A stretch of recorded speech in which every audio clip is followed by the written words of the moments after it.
Estimados televidentes, para nosotros, como cada tarde de jueves, constituye un placer estar aquí junto a ustedes para hablar de historias y raíces.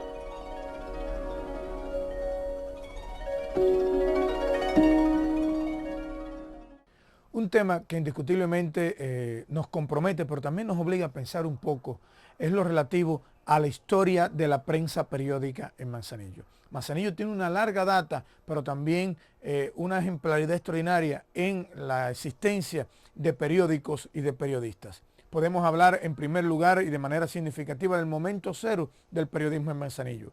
Aquel 19 de julio de 1857 sale el primer número del Eco de Manzanillo y también el primer número de un periódico en la ciudad. Sin embargo, sería el primero de una larga lista de semanarios, diarios, quincenarios, interdiarios y también, ¿por qué no?, de revistas culturales y de otro tipo.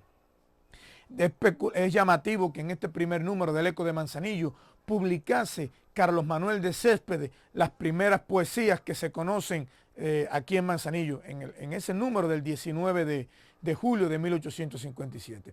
En todo el siglo XIX no sería ese el único periódico que existiría en Manzanillo. Podríamos hablar también de La Antorcha, el primer periódico que incluso cambiaría el color de su papel o la tipografía en la que se imprimía. Ya en la década de la Guerra Grande, los españoles, por ejemplo, publicarían El Voluntario, un periódico dedicado a los intereses españoles, justamente se llamaba El Voluntario.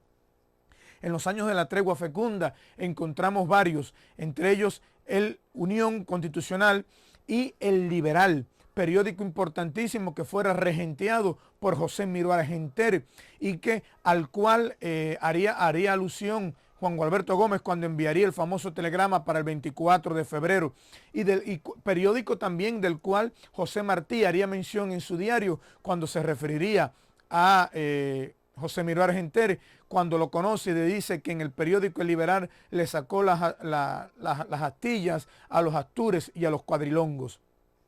Y qué decir del periodo republicano. Son casi innombrables la cantidad de periódicos que tuvo Manzanillo en esta época. Desde La Defensa, La Tribuna, el Timoteo, una infinidad de periódicos. No hubo sociedad e institución que no contase con un órgano de prensa. Podemos hablar, por ejemplo, que hasta la iglesia protestante o los espiritistas tuvieron su periódico. El de la iglesia protestante se llamaba El Sinaí y el de los espiritistas se llamaba Psiquis Moderna. Mientras que uno de los periódicos más distinguidos y de mayor larga data en Manzanillo fue el periódico Orientación de Hipólito Portal Maletas, periódico que comenzó a salir en 1934 y que dejaría de hacerlo en 1962 cuando fueron intervenidos todos los periódicos. Pero incluso siguieron saliendo periódicos en toda esta época, como Selva Manzanillera, que era un periódico o una revista de corte literario, y que hablar, digamos, de Horto, a quien le dedicaremos un espacio cultural, pero a la revistica El Granito de Arena del padre Francisco Pérez Acevedo, o El Hombre Libre, perteneciente a la juventud ajefista, o sea, los jóvenes que pertenecían a las logias, y como esos otros tantos periódicos de nombre incluso hasta cómico, como El Fuete, que era un periódico de corte político. De corte político abundaron sin números de periódicos que incluso surgían para las elecciones y después desaparecían.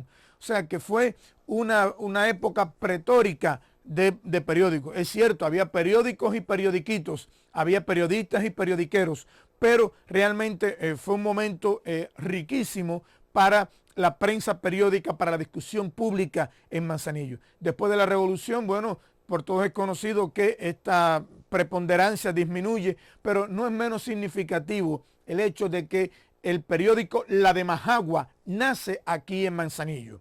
Después de producida la división político-administrativa del 76, el periódico se traslada para la capital provincial y bueno, comienza a ser entonces el periódico que finaliza el espacio o que va a finalizar toda la década periodística en Manzanillo.